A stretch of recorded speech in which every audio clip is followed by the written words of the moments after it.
Welcome to the CCP Threat seminar.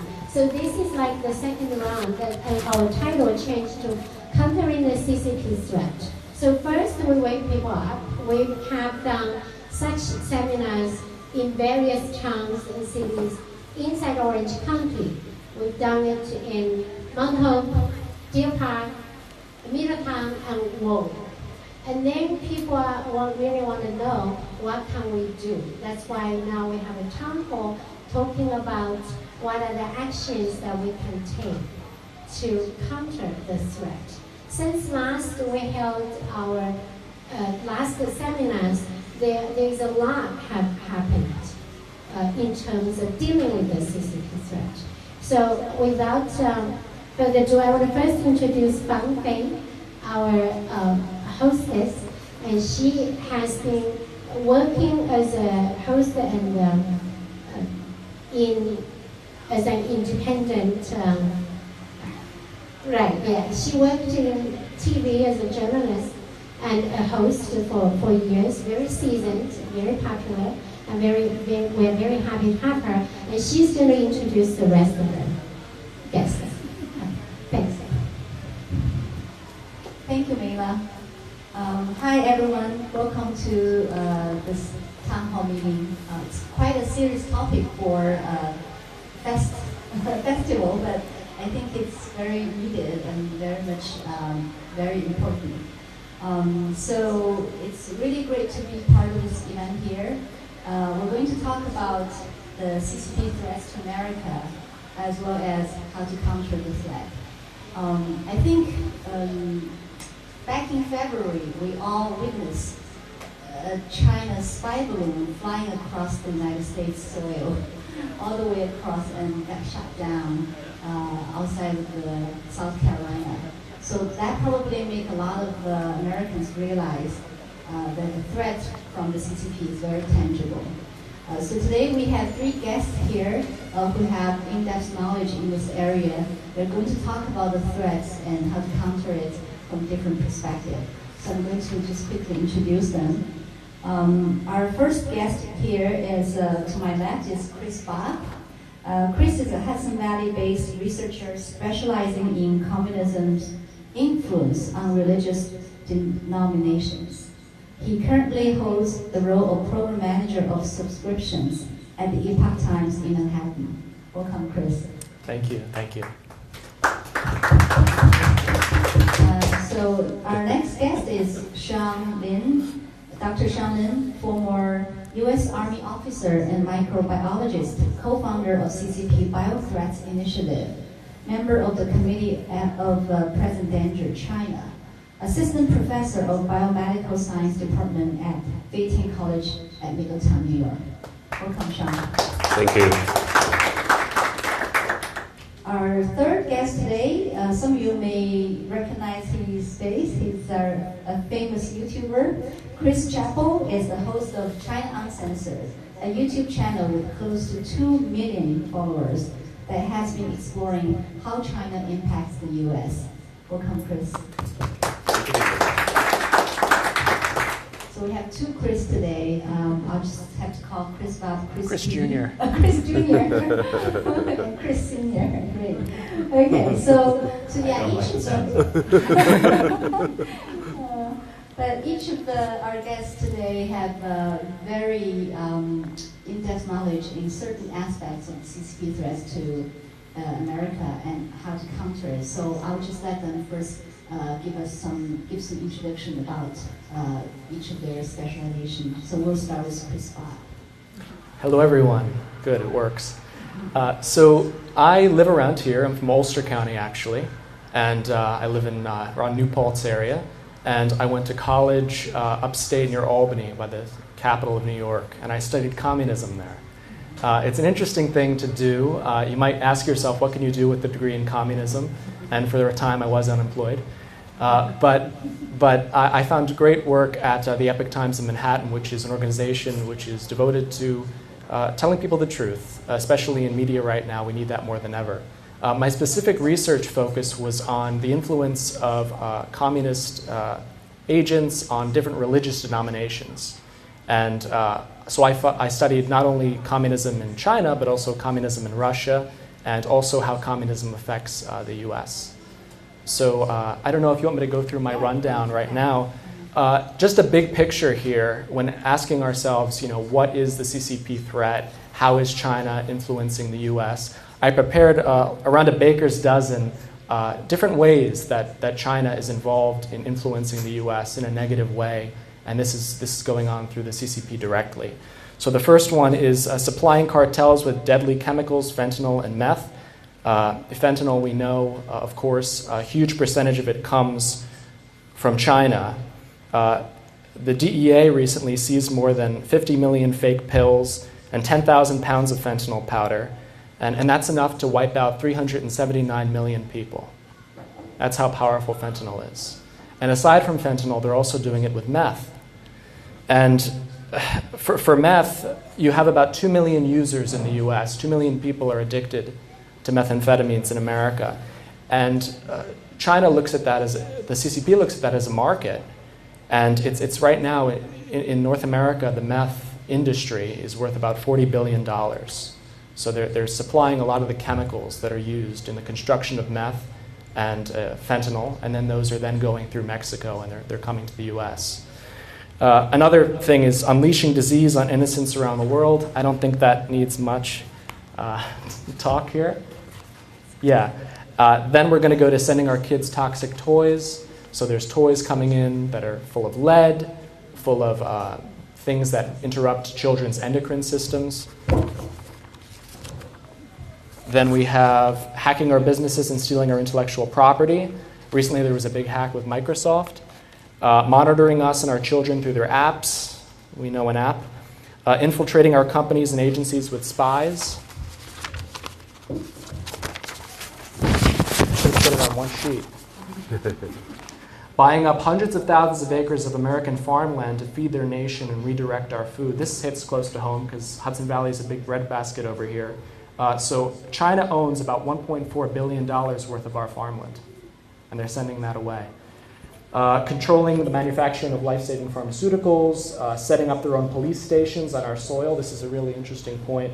Controlling what we can watch by pressuring Hollywood.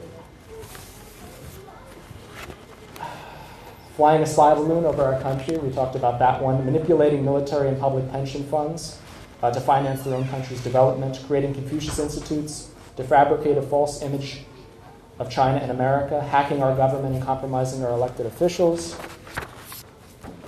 And I'll leave the rest to my associates over here. Thank you. So we'll come back to Chris, and maybe Chris can talk about communism infiltration in the religious field after a bit. But I just want each of our guests to give you an overall picture of the area that we specialize in. So we have Sean next. Okay. Good afternoon, everyone. My name is Sean Lin. So, what's new this year? So, Jenny mentioned about the spy balloon, but definitely there are elements in domestic elements actually supporting the development of spy balloons, and so some of the companies in the United States actually providing technology for the Chinese PLA to develop the spy balloon as well. So my actually initial 3 minutes topic will focus on actually so much infiltration and also so much interaction, so much collaboration that in the United States already actually engaged with Chinese People's Liberation Army. And it's in so many domains, and it's very hard to actually get a scope. But this year, a few friends with me actually initiated a CCP Strap initiative. So we actually have several reports coming out. So one thing, for example, we talk about, even in MIT, our top engineering school in the United States, one of the institutes is McGovern Institute. This is an institute founded by McGovern brothers. They had the IDG investment group, and they set up this McGovern Institute for Brain Research in MIT. And what does the institute do now? After 10-year development, they actually set up a branch collaboration in China with 3 University in China, Beijing University, Tsinghua University, as well as Beijing Normal University, to have the collaboration on brain research, while China, the Chinese Communist government actually invests heavily into brain research, into brain-computer interface studies, neural stripe programs. So how much technology they actually can get from MIT. Right? So this is one of the biggest problems, is that the CCP's infiltration in the United States is so widespread, so deeply intertwined with so many academic research in the United States. And so under military-civil fusion programs, the CCP very, very actively promoting for several years now. And now many of the US IP, intellectual properties, technology can be directly utilized by the Chinese People Liberation Army Affiliate Research Institute. They can get our technology very easily. They can develop, for example, high power electromagnetic wave weapons, high power pulse energy weapons. They can develop the super glide missiles with the US technology support as well. And they can develop new bioweapon with biomedical researcher in the United States as well. So many things we actually support them, we funded them, and we actually help them develop the threat that actually bring big harm in the United States. And even for narcotic war that Chris just mentioned, similar situations is that many of the chemists actually had a job in China and helping China to develop more chemical ways to synthesize different fentanyl derivatives. And so they got all the technology, and now they are totally rampant on their unrestricted warfare, asymmetric warfare against the United States. So you can see so many narcotic drugs coming through the southern border to the United States. And it's one of the CCP strategies is to allow these drug manufacturers ship their precursors to Myanmar, to Mexico, and then synthesizing there, and then come into United States in flood. So we are in such a big danger right now, so we definitely need to take action to counter these threats. So I'll just briefly end here. Thank you. Hello. It's great to be here. I appreciate all of you taking the time to listen to a dense seminar about the CCP instead of all the fun that is happening outside. And I'm sure we'll be able to keep it a little fun in here. I mean, when I heard there wasn't going to be a table in front of us, I made sure to wear my pineapple suits. So, I mean, come on, what's more fun than that? So yeah, I've been covering China for over 10 years now. There's a lot to talk about. I think today I'm going to be primarily focusing on things the United States can do to counter the Chinese Communist Party that, you know, ideally would not bring us into a nuclear war. That would be very inconvenient. Should I get into all of that now? Actually, yeah, I think Shen and Chris will, they can all add to this point, but please, Okay. share some of your thoughts on this. Yeah, so, I mean, China is a nuclear power, and, you know, part of the propaganda is to always have that threat in the background. How much do you really want to defend Taiwan? We have nukes. Would you take a nuke to Los Angeles or New York City to defend this island?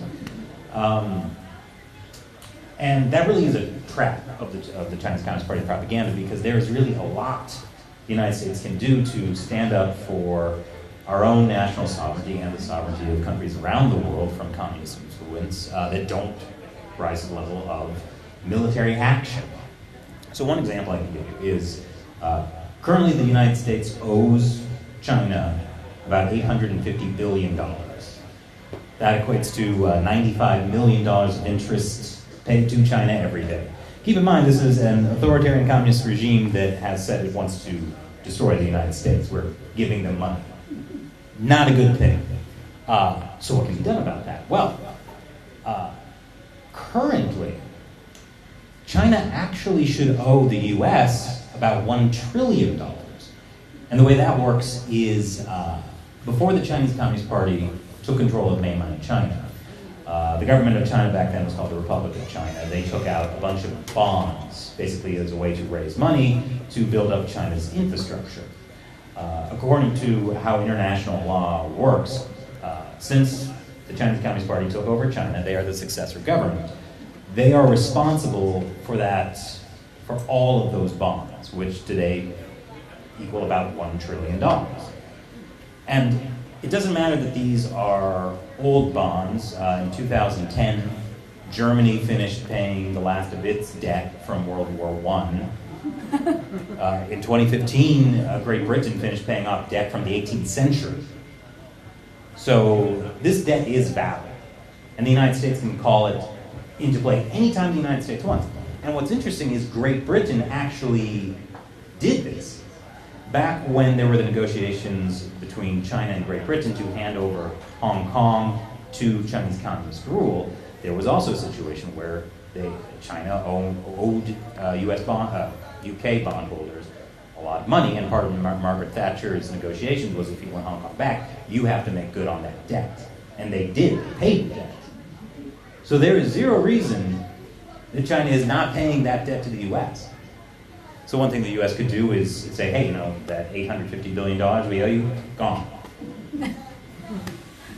Or otherwise, if they don't pay the debt, then guess what? China gets cut off from US financial institutions, which would be absolutely devastating to the Chinese Communist Party, particularly now when their economy is facing catastrophe, might be putting it mildly. So this is just one example. I have other things I can talk about later. But again, there are many things the United States can do to deal with the threat of the Chinese Communist Party that does not get us into a war, which I think is pretty good. It's very creative, Chris. Well, I think I agree. I think if we really wanted to counter the threat and face this adversary, we need to think outside the box. We can't just follow the normal way of dealing with normal government. So circling back, I'd like Chris to continue with, I think people will be interested to know what's your take on the communism infiltration in the religious area, since that's your... Sure. I'll put my notes down so I can speak very freely about this topic. So many of you might know, but China's government is state atheist, so they have no religion. In order to be a member of the Chinese government, that's a policy, basically. You can't profess a religious belief. And there are still people in the government who have religious belief, and they are involved in infiltrating churches in China. So China does not have a Lutheran church, a Pentecostal church, a Presbyterian church. These are all consolidated into 7 different denominations that are controlled by the Chinese Communist Party. And they're called patriotic churches, which just means that they toe the line of the Chinese Communist Party. They say what they need to say to get party approval, and Christianity or Judaism or Islam is a footnote that satisfies the congregants. It's not actually what they're about. And it's very unfortunate. In the US, we have great religious freedom, and China exploits that. So what happens in the US is, let's say you have a church. I'll give an example. Recently, there was a series of emails which were leaked which showed that the LDS Church, the Mormon Church in Utah, had a relationship with certain people in the Chinese Communist Party. Why is that happening? Well, if you want to do missionary work in China, and you're not part of one of those 7 denominations that are run by the state, good luck. It's not happening. You're going to be thrown in jail. You're going to be given a draconian prison sentence. You're going to be put in a labor camp. I mean, there's persecution beyond measure going on right now in China for religious believers. So what can be done instead? With certain American denominations, you could have a deal struck. You could, in some way, delay legislation in the U.S. Like in the case of Utah, there was, I believe, some policies going into effect that Beijing thought unfavorably of. So some Mormon legislatures chose to not do that, to step away from upsetting the Chinese Communist Party, to do what the Chinese Communist Party wanted them to do. And that's in hopes of appeasing them so that one day Mormon missionaries might be allowed to teach their message in China. So if you think about that's amazing. And you have, of course, the Catholic Church too.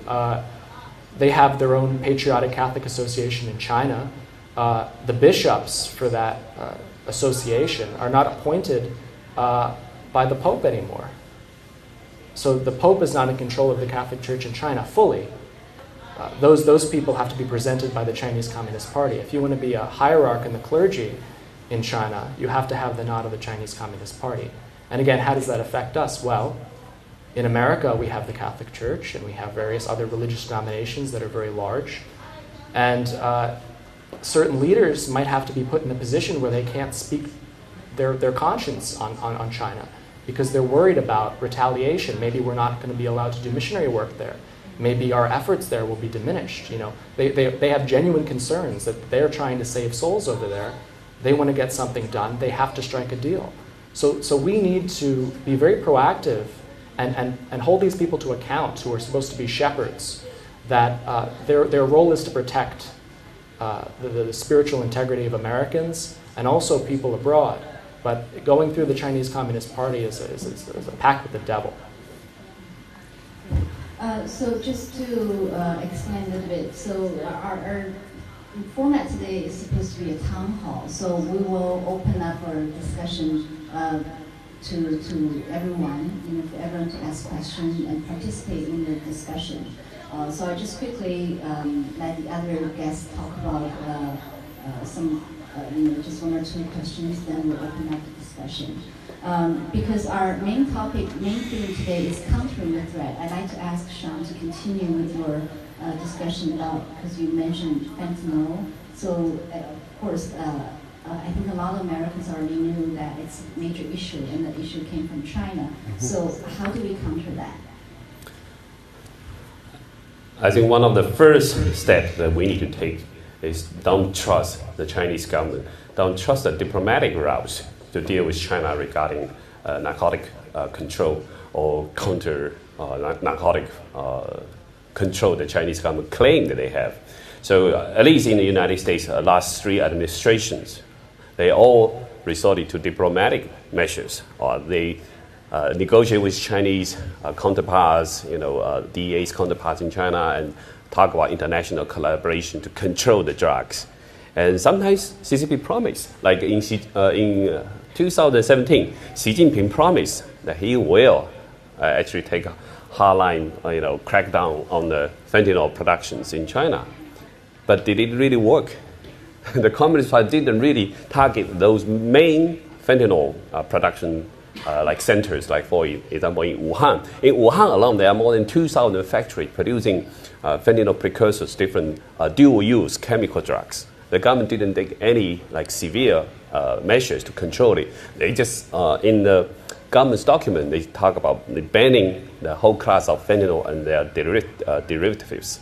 But it doesn't work because many of these drug dealers, they reduce the drug trafficking on the mailing to the on the internet, on mailing to the United States, and then they quickly switch all the exports, pretty much all the exports to Myanmar, to the Golden Triangle area, and then to Mexico.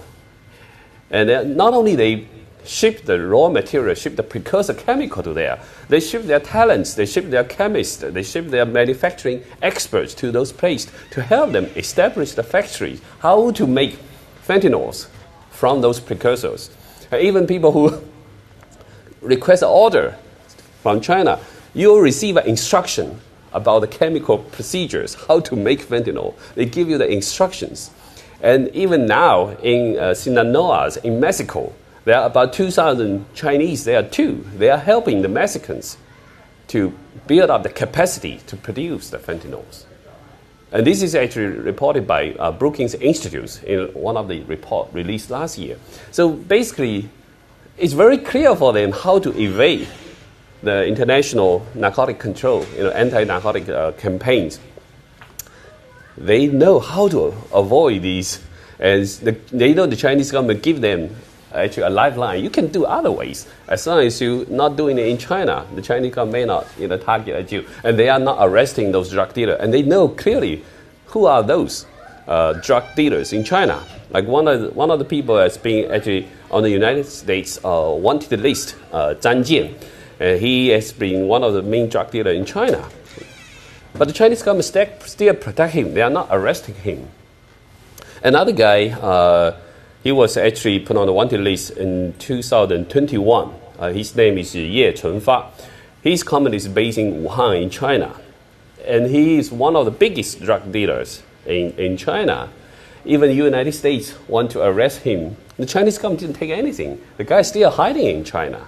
And this is clearly protection by the Chinese government. So they are clearly understand that this is a very effective tool. They can weaken the United States. Right? If you have so many drugs coming to the United States, killing more American people.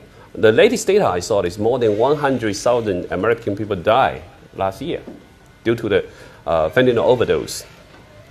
And another drug-related issue I want to mention, because people pay attention more about fentanyl now, but another area is anabolic steroids, anabolic androgenic steroids. These are also mostly the precursors come from China. Right? So nowadays you see so many young people go to gyms. Right? They want to build big muscle, performance-enhancing drugs. Right? They are legal performance-enhancing drugs, but they are illicit, those kind of steroids drugs as well. And China producing these precursors, and they ship to Mexico and other places. And they also ship to the United States directly as well, because you can make these illicit anabolic steroid drugs from their precursors in the United States too. And there are underground markets heavily promoting these drugs too.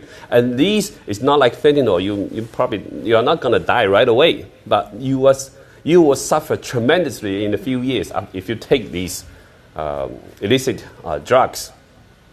Some of them called trans, some of them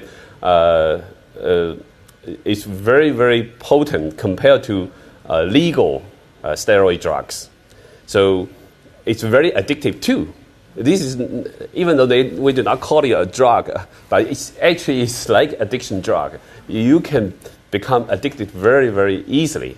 And many people, besides addicted to a chemical, they were also addicted to enhance their muscle mass, all these kind of, better looking, this kind of psychological addiction as well.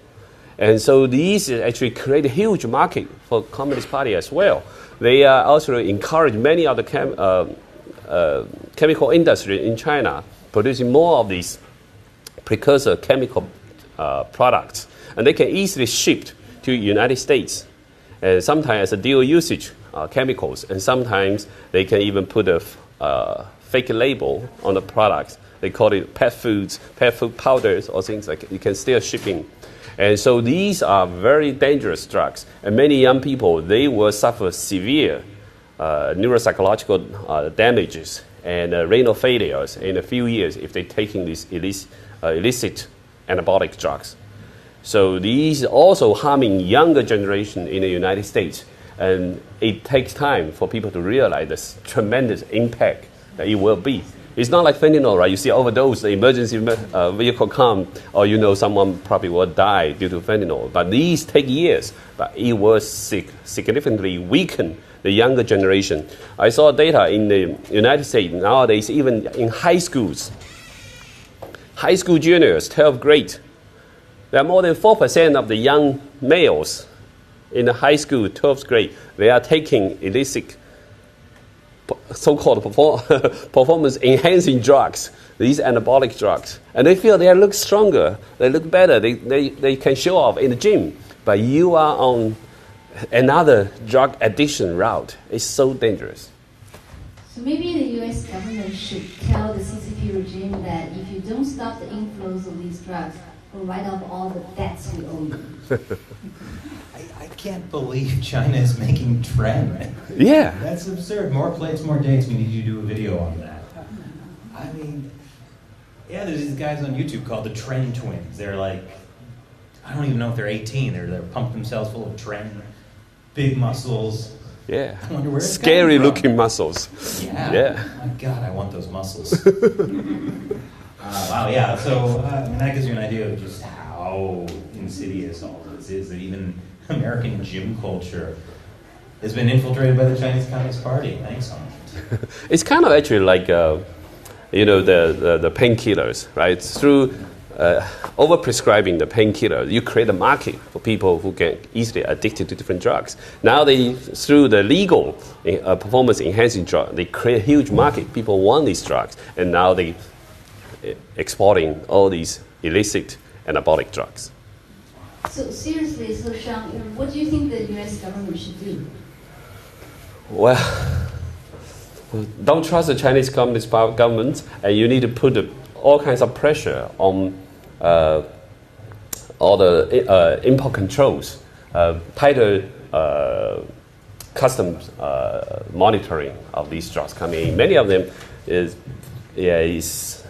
they put counterfeit labels on those, and so I think as long as you take harsh measures, put pressure on the communist regime, they know who are the factories in Wuhan, in Qingdao producing these drugs. They know, government knows, so you cannot rely on the diplomatic relationships for them to take action. You just need to, at a custom, take strong actions, kind of like dealing with how to say, you using like a military style action to really stop this traffic. Yeah, and also close the southern border. Many things still coming on the southern border. That's one of the main routes of the flooding. Yeah, I'd also say that I believe around 60% of all of our pharmaceuticals come from either India or China, where they're manufactured. Yeah. So another thing is we can pressure our legislatures to actually, say we don't want our drugs coming from China. All drugs, our life-saving antibiotics. I think we have, around a 30% deficit in terms of a desire for the U.S. to acquire certain pharmaceuticals like insulin, other things that are coming from China right now, that it's being capped and we can't even get what we need. So we really need to put pressure on both, I would say, the drug companies in the U.S. and our local officials and national officials to stop getting our drugs from China. I think that part is also pretty challenging because many of the big pharmaceutical companies actually in the United States as well globally, they're actually very actively engaging in business in China. So actually they are the ones a lot of times importing many of the drugs. And so it's complicated to completely shut it down. But I would see that the government at least can take some strong measures for certain kind of chemicals. Of course, the drug dealers, they are smart. They are always creating more and more derivatives, more and more drugs. They are not on the sanction list. They can still import it. But I think if the international media, international society keep exposing what's happening, instead of feeling this is something we cannot do anything about it, I think that's a wrong concept. And even some of the countermeasures may not be fully effective, maybe only partially effective, but it saves lives. So you still need to take more actions. And I think Chris' suggestion through legislations is very, very important. More of the constituents need to raise this serious issue to our representatives in the Congress, in the state legislations, to talk about taking stronger measures to control the drug pandemic, if it's not epidemic. So at this point, I believe some of you may already have a lot of questions. So why don't we just open up for questions and discussions and thoughts sharing from our audience? Yes, please. Wait.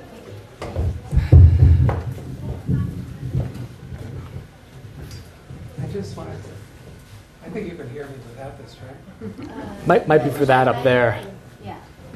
I just wanted to ask you what you felt about capitalism.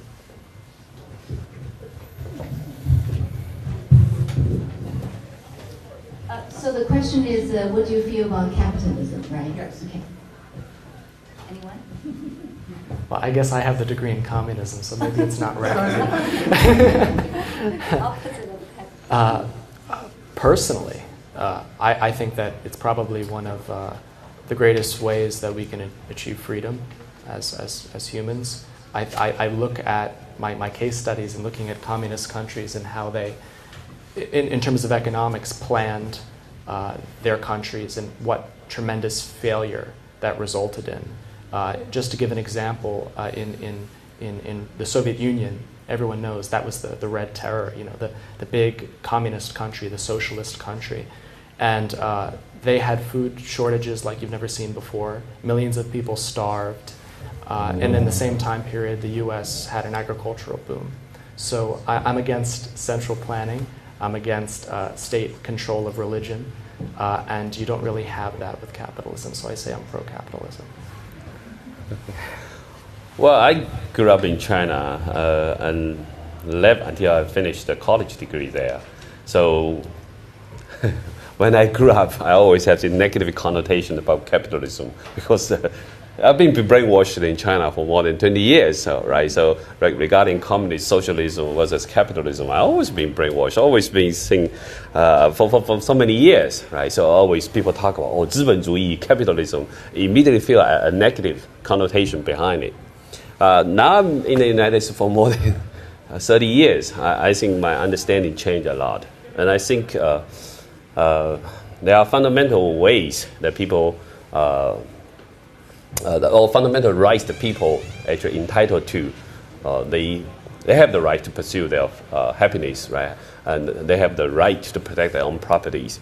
And the government, I actually prefer, get out of people's life most of the time. The government should not, like a communist party, try to interfere in people's life and control in so many aspects from how many kids you have. So from the moment of your birth and all the way till you're dying, and also where you can find a graveyard. All these are controlled by the Communist Party in China, and so every step is controlled. And when the government think, we don't have enough baby, let's have two, 3 child policies. If they think, now it's okay to kill baby, let's have 1 child policy, right? So basically, the government control every step of you, and it control the woman's womb. So I think it's a dramatic difference. And so I think capitalism has their drawback. Nowadays, you see so many greedy venture capitalists, right? How money is try to, make tremendous profit without actually hard works. There are problems with capitalism, but I think what is more fundamental is the concept of communism, the concept of these ways to take people's property away from them through violence, through deceit. This is a lot more vicious and evil. And it damages international society so much in the last centuries. And you can see so many countries suffer tremendously. So many people die under the communism. So at least more than 100 million people already died last century due to the communisms. So I think this is one of the biggest tumor in the whole international arena. Yeah, I guess the refrain people use is capitalism has created the greatest amount of wealth for the greatest amount of people in all of human history. But there's one story I can share about this. I have a friend who used to be like a real deal radical trained Marxist, and now we're friends. So I joked to him one day, like, oh yeah, communism is just about kill people and take their stuff. And he was like, no, that's not what we're taught. We are taught that stuff is our stuff. It's been stolen. You can see what a horrible ideology that is. I like my stuff. I'm just going to say one thing before we have any more explosions of people throwing up. I heard a lot of problems. I got one solution. And it goes like this. I like what you said. I don't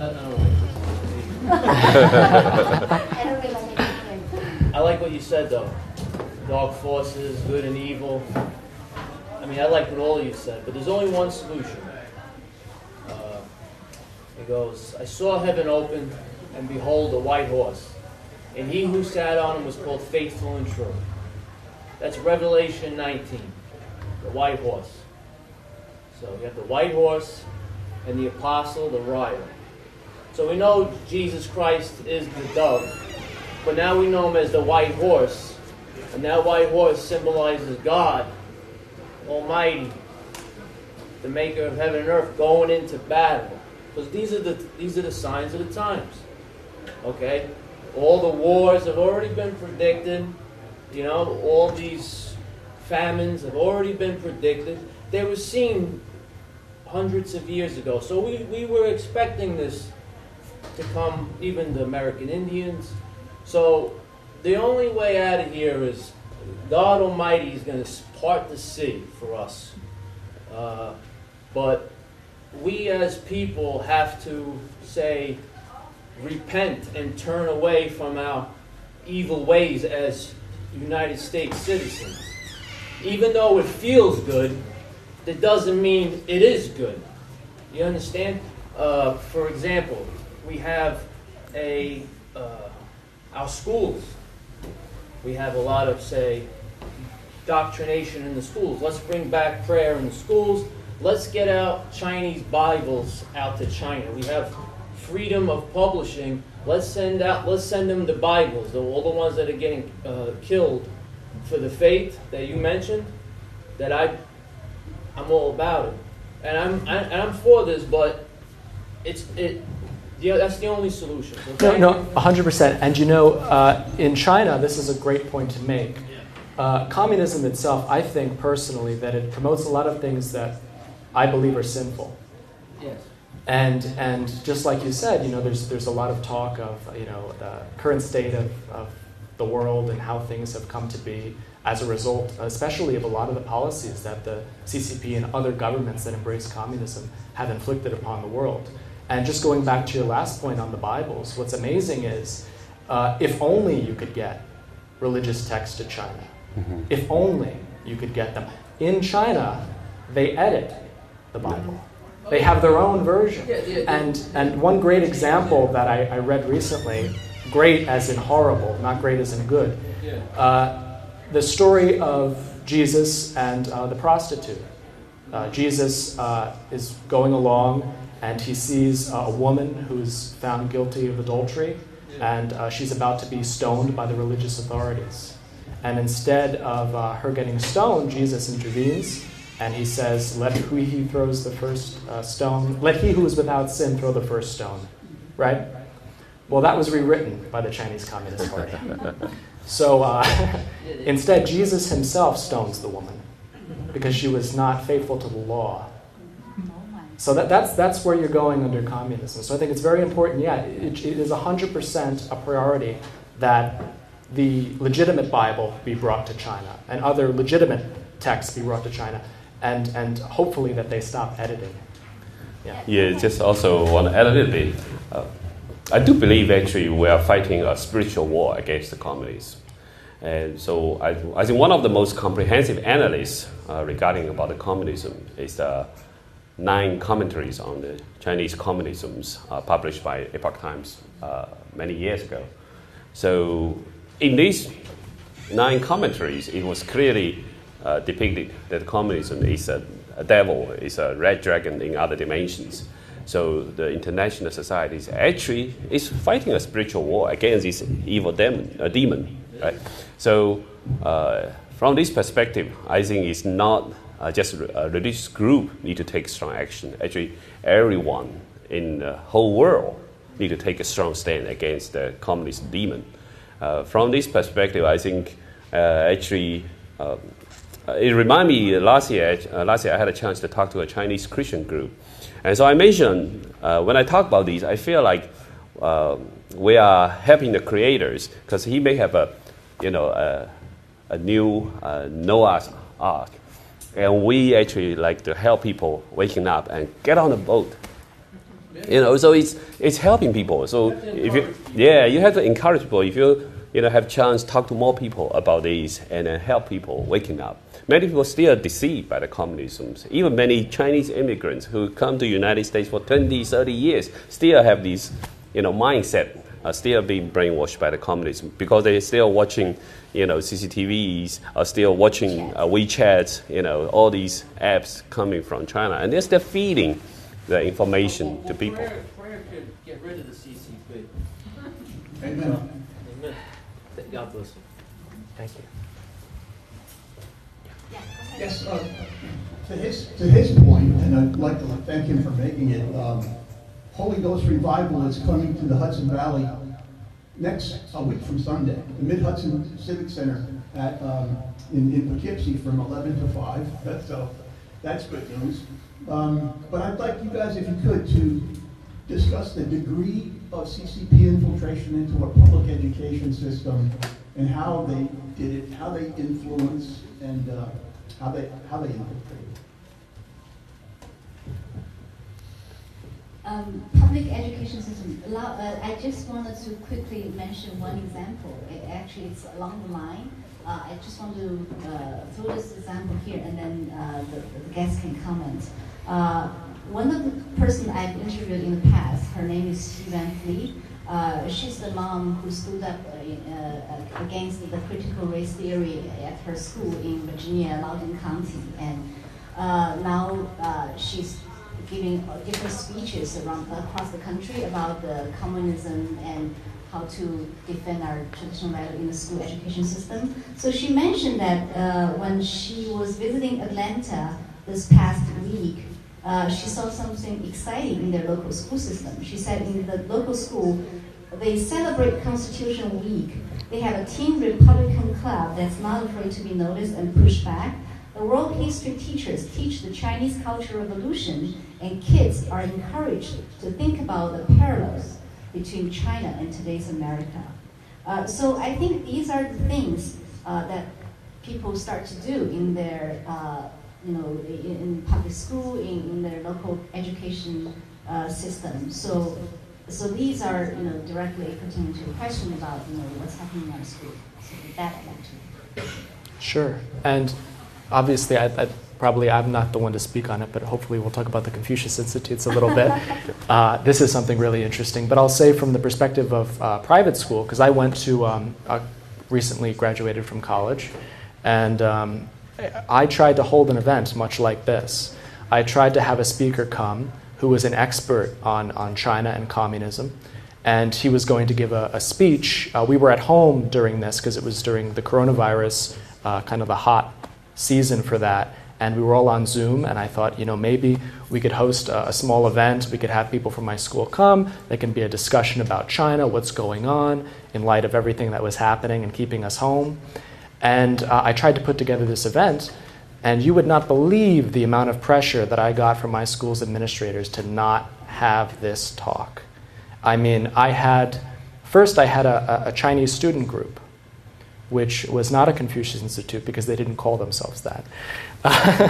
but they essentially were. It was a group that rejected to any criticism of Chinese government.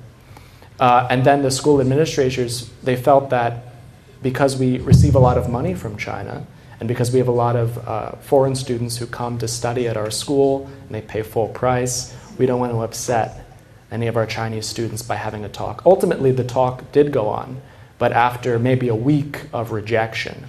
So I just want to put that out there that, even if you try to engage this space, if you try to get a movement going and to talk, you're going to face so much resistance. I never expected that in my school, if I wanted to have a talk about communism in China, as someone studying this stuff, that it was going to be rejected immediately by the people in charge in America. So to me, there are basically 4 layers of infiltrations, right? So first one is what Jenny said is long march in the system, right? So you basically have the communist ideology infiltrated in the education systems, in the textbook. So what is critical race theory? It's pretty much parallel to the class struggle in the communists. It's basically the same thing, right? So instigate people to fight with other people based on your color, your family background, all these. So it's still the same communist ideology. Right, so this is one layer, and the second layer is what Chris talked about, like Confucius Institute. So they can have these different Confucius Institute through scientific, through collaboration in education fields, right? But now with the international exposure about the Confucius Institute, there are many of the Confucius Institute actually closed. So this is actually talk about how we can counter this. If more people raise their concern, if the government put pressure, for these schools, if you are not closing it, you may not get federal funding like that. So you will be able to put some pressure on this institute. So some of the Confucius Institute closed. But CCP never totally withdraw, right? So they changed the name of some of the institute and put a different program, put it under different banner. And also in high school, middle school level, even in primary school level in the United States, there are many states, they encourage this full immersion mentoring program. So this program actually was supported by the Chinese government. And so many of the program, they had a textbook come from China. And children's learning Chinese, but the message behind it is how glory the Communist Party have helped Chinese people, enjoy their new life under the Communist Party leadership. Right? So still is brainwashing, but in much more disguised way. You learn the Mandarin, and then you actually being brainwashed. So this is actually from like education level as well. And another layer of infiltration is through many of these media operations as well. And so these were the students nowadays, do their homework through Google search, all this kind of information collection, right? So if they control many of the media, control how do they massively push out their propaganda tomes, propaganda campaigns, then all your information collected is also being severely influenced by the communist ideology as well. And so many people who feel, wow, Communist Party did a good job and they're leading a good life for Chinese people. All right, so these also give you a wrong perception, and it didn't expose how much tragedy the Chinese people suffer if you are not following the Communist Party's dictatorship, about the digital dictatorship the Communist Party established, right? So basically, many people, many of young people, especially if they have no background about how vicious the Communist Party can be, they can easily absorb this message on this internet. They feel communism or socialism would be a good system that we should try. And so this is another way of infiltration in our daily life as well. Well, I guess I can add something a little positive to this. I recently gave a speech at Columbia University, which may not sound like a big deal, except that university has a very powerful Chinese Students and Scholar Association, and there has been a long history of these organizations pushing back against any kind of critical message about China and the Chinese Communist Party. But I was invited to give a speech there, and I was invited by Chinese students.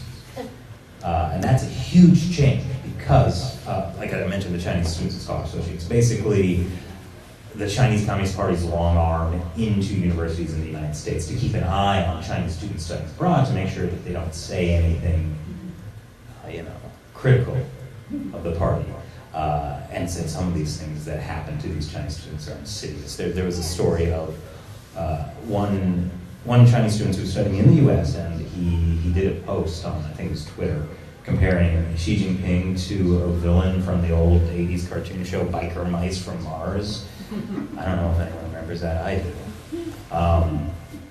Yeah, and as soon as he got back to China, he was put to jail.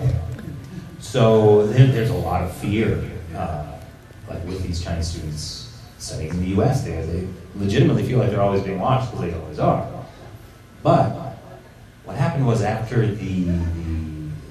China had a horrible zero-COVID draconian lockdown, people started protesting en masse, and this was sort of a situation.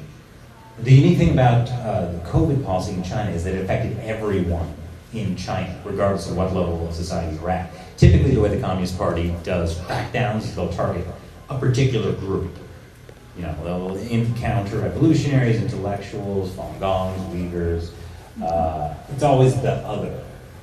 And when you're targeting the other, you can kind of convince a lot of people to just kind of go along with it. This was everyone who was being targeted. And so kind of everyone was like, oh, actually, Chinese Communist Party is not so nice.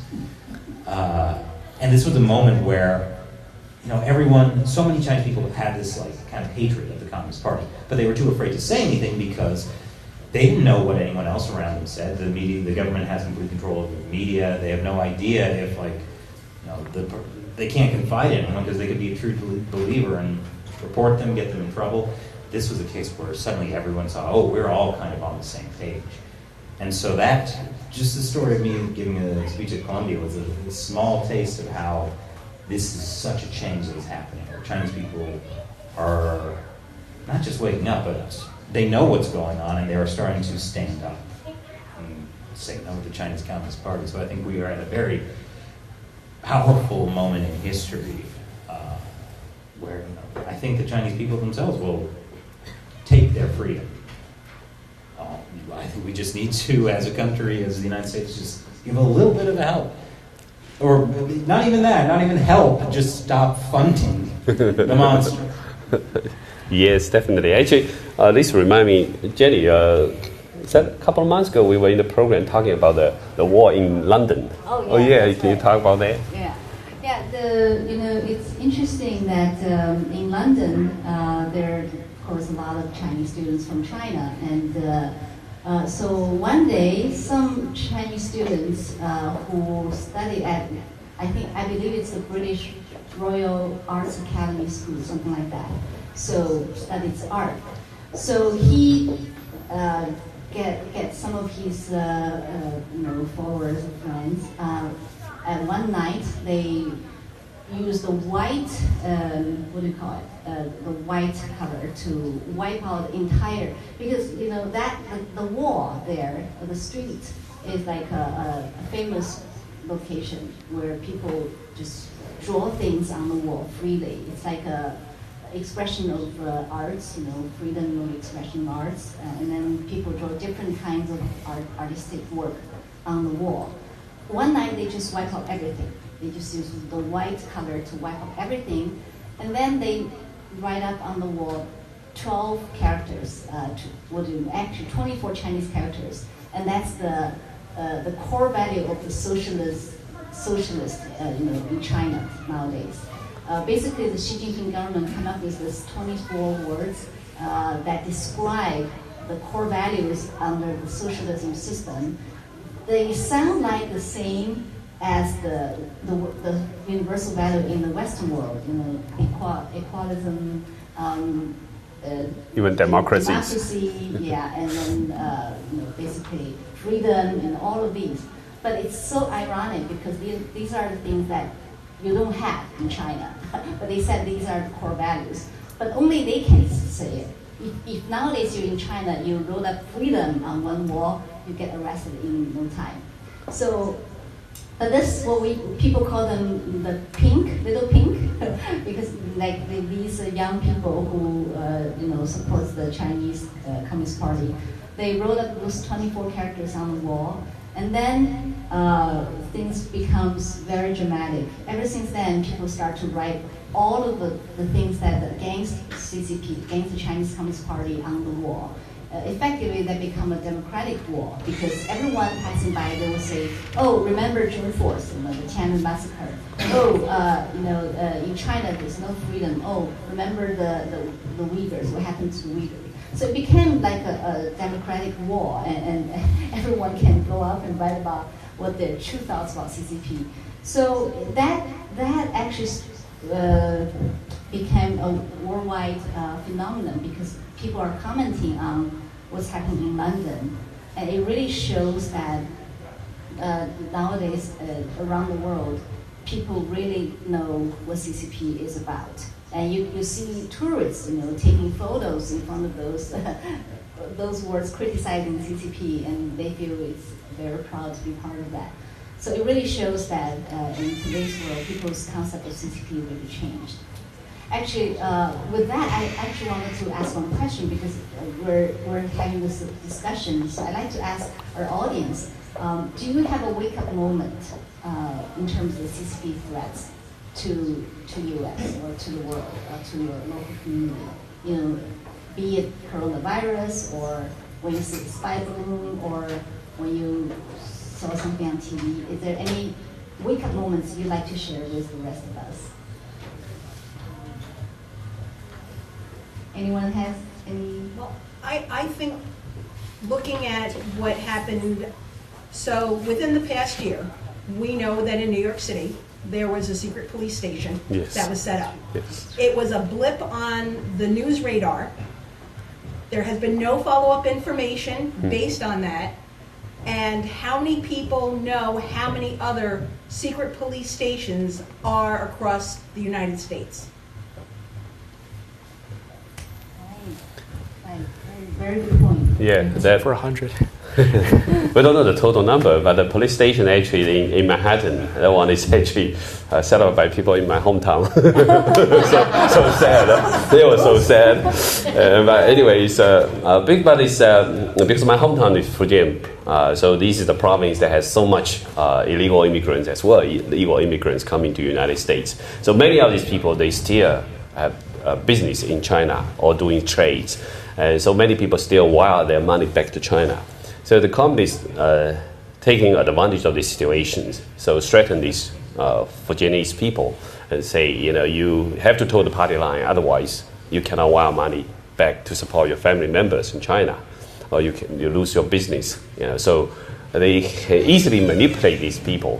And they said, we need to set up a police service. At the beginning, they did call it police station. They call it police service, and so that we can facilitate your maybe like traveling back to China. We have you get a passport renewed, all these things, make it easier. So they always has some, easy way to justify their secret operation, right? But basically, it's a secret police station that actually the Communist Party can use as a long arm to control Chinese dissidents as well, like spy actions, So there are many cities in the U.S., big cities primarily. When you have a lot of Chinese, they will have similar police service, because it's easy to say we want to help more of these Chinese overseas. We'll create better service. And sometimes some of the government is probably even more crazier, like in Italy. The Chinese police station there, they can't even have the police dressed in Chinese police uniform and patrol in the community. And some governments say, we need this kind of Chinese police support in order to maintain the community safety. And so basically it's the government's fault if you overlook these problems. Right? By the way, the Manhattan one got closed after the media exposure. But it was very quiet. Yeah, it was people who noticed that, they follow up on that, but to a lot of people, they don't know what's going on. So really there needs to be more attention on these things happening. Yeah. If you want to check out a news station that did cover it, I would say look at Epic Times or NTD. Okay, very good. Very good, yeah. And we covered that. We covered one in LA. Recently also there was some type of collusion going on between some foreign agents from China and actual police officers. So a lot of information there if you want to check it out.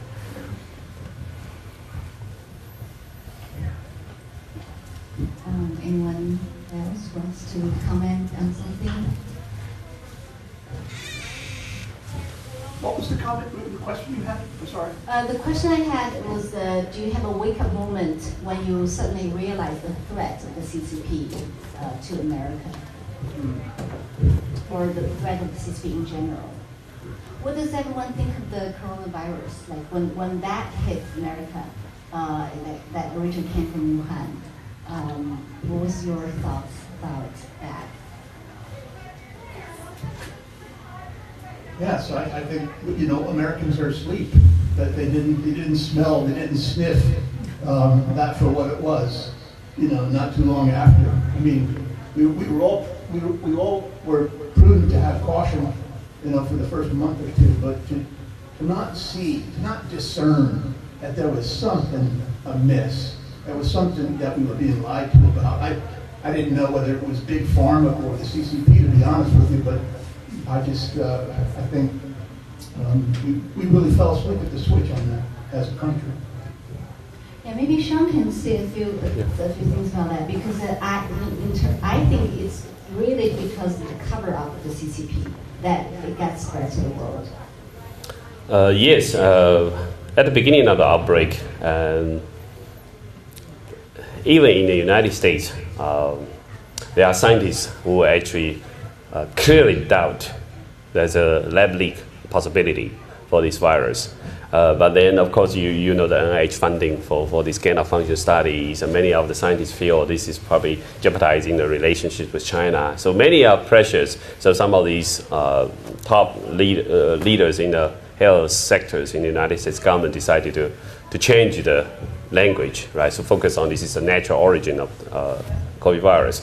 But I think since last year, there are more and more studies exposed, more and more people now believe at least the lab leak series is legitimate. This is a serious potential the international society need to further investigate. But I think one of the things that international society haven't really done enough is to stop the gain of function studies in China. Whether the gain of function study caused the pandemic or not, the study haven't stopped. Last month, Dr. Shi Zhenli in Wuhan Institute of Virology published another article. It's another gain of function study. And it's also on bat coronavirus.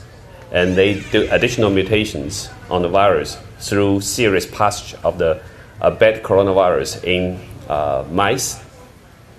And they got a lot more pathogenic bat coronavirus that can lead to 90% letalities in the mice after 19 passages.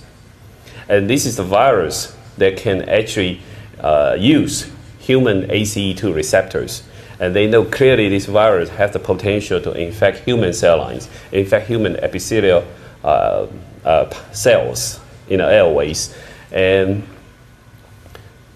in these published studies, they intentionally hide the data about this newly generated mutant. It's called SMA1901. These mutants, whether it can cause higher pathogenicity in the transgenic mice. The transgenic mice will have the human ACE2 receptor. They list other data. They intentionally cover this up so that they can publish the data. The researcher can get credit. But it's clearly this is a very new, dangerous virus that they created. So they never stop. So even though the international society, like since 2020, right, put pressure on Wuhan Institute of Virology, but she's still doing the same thing. She's still doing it and very actively doing it. And she still publish the result and cover the critical data. And feel like nobody knows this is a dangerous virus. So they think they can still cheat the international society. And Chinese government still actually supporting her, and she's going to be elected as a fellow in the Chinese Academy of Science. And also the Chinese People's Liberation Army never stopped their gain of function study too. The one of the main institute is Chinese Academy of Military Medicine, Medicine Science, right? AMMS.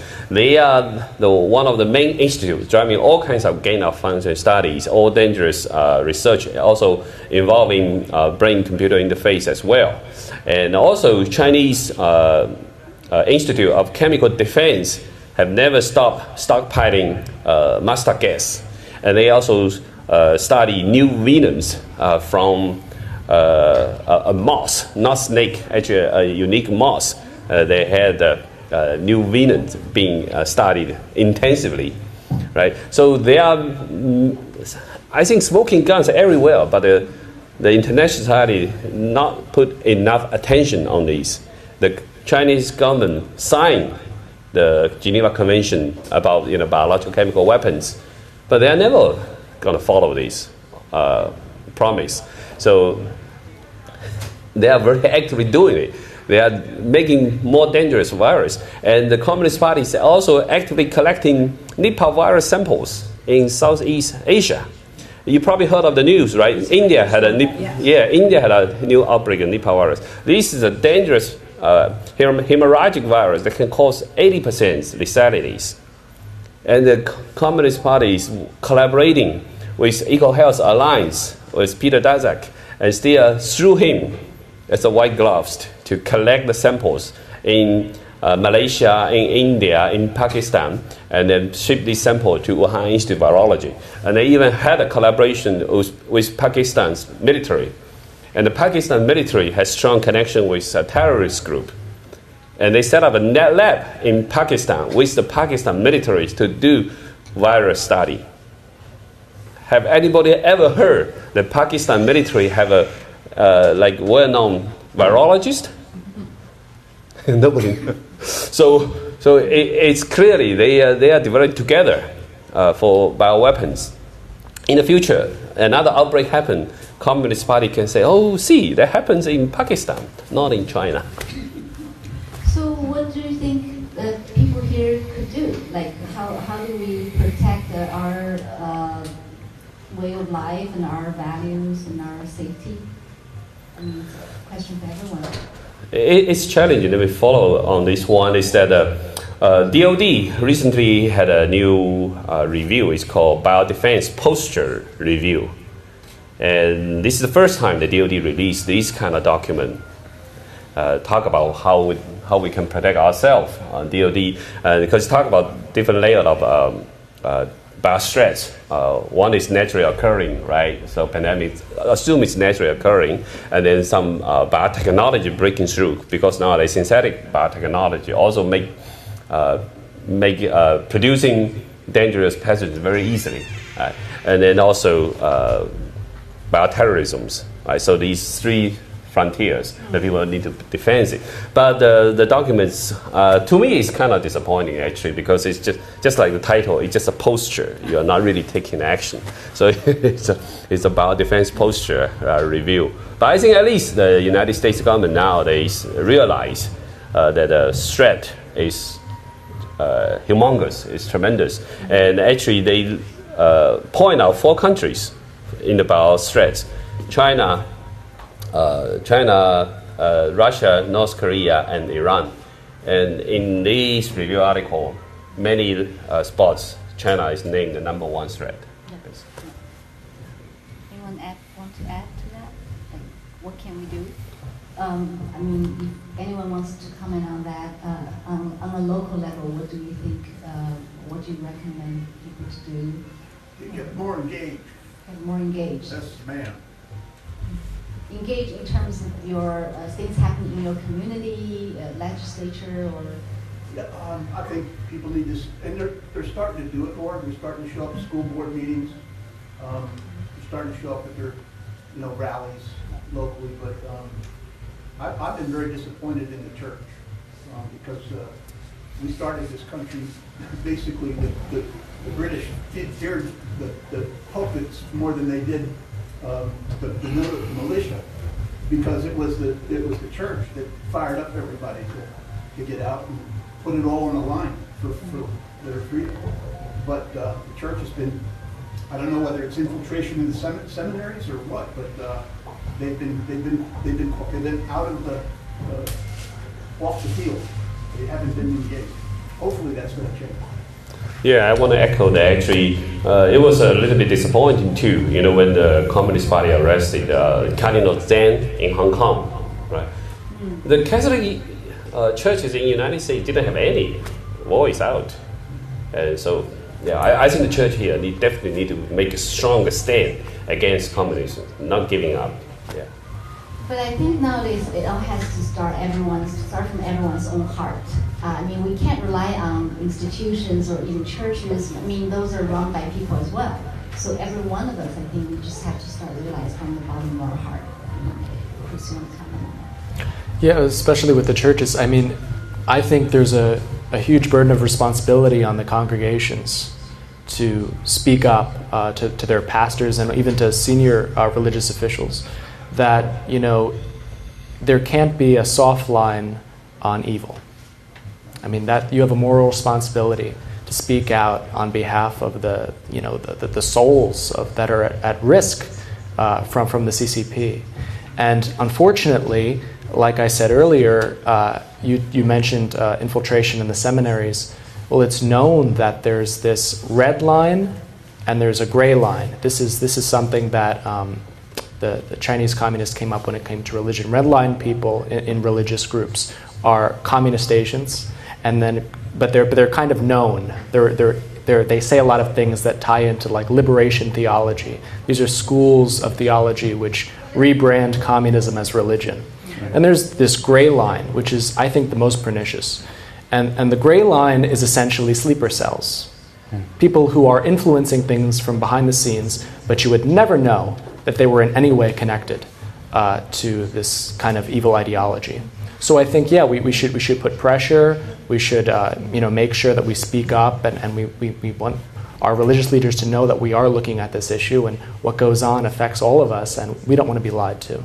Yeah, I think another thing that I would bring up is there's another policy called strike and pull out. This is interesting. So this happens in religious denominations, and as a result of the Communist Party getting involved. So they will strike, as in they will infiltrate a certain religious group, and then they will pull out, and they won't come alone. It's kind of like a hook. So they get in, and then they kind of get people to lose faith.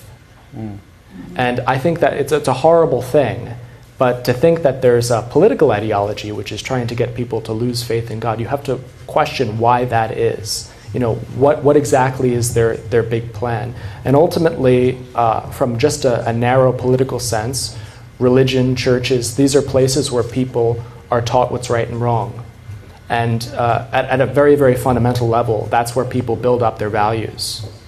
And if they, being communist agents, can distance people from right and wrong, can rewrite that, distance people from the foundation of their values, then they can be effectively controlled and manipulated. And ultimately, they can have a new form of institution which leads them instead of a church.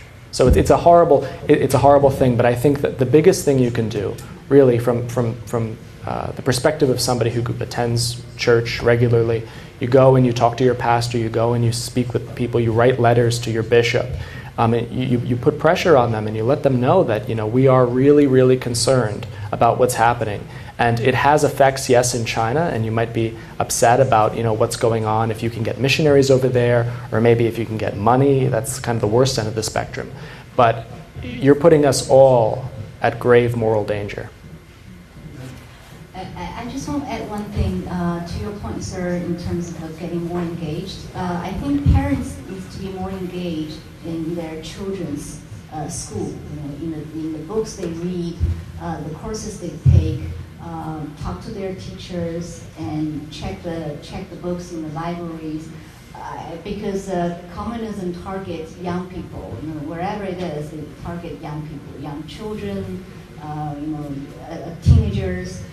That's what they do in China, that's what they do in America. So education is really, really key. And I think parents really need to take on more responsibility in terms of their kids' education.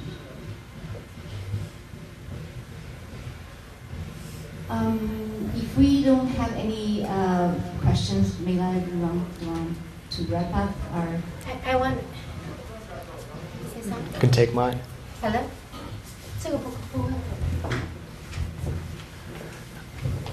Okay. Priorities. It's good timing with the last question that Chip asked. It's not only the church, the school, the mainstream media. You will find that they are not only meeting, they're acting on behalf of communism or on behalf of the CCP. And these 2 volumes of the books, How the Spectre of Communism is Ruling the World, it details how and why, and with a lot of evidence. It's very compelling. We have books over there with very good rate. I just want to wrap that up. And we've had a great discussion this afternoon. We really appreciate our guests. And thank you all. You can hang around here with tea, refreshments, and your books, and you can chat with further follow-up. Thank you. Thank you. Thank you. Thank you. Thank you. Thank you for bringing the Thank you.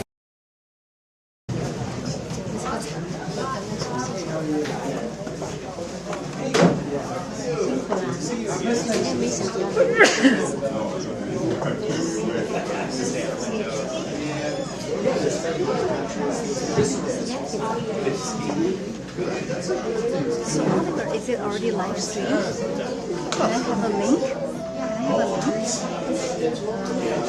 Like where can I find you? On YouTube or Benjamin? I have already links for Epoch Times. Okay. So that link only have you subscribers? I don't think so. And it is free.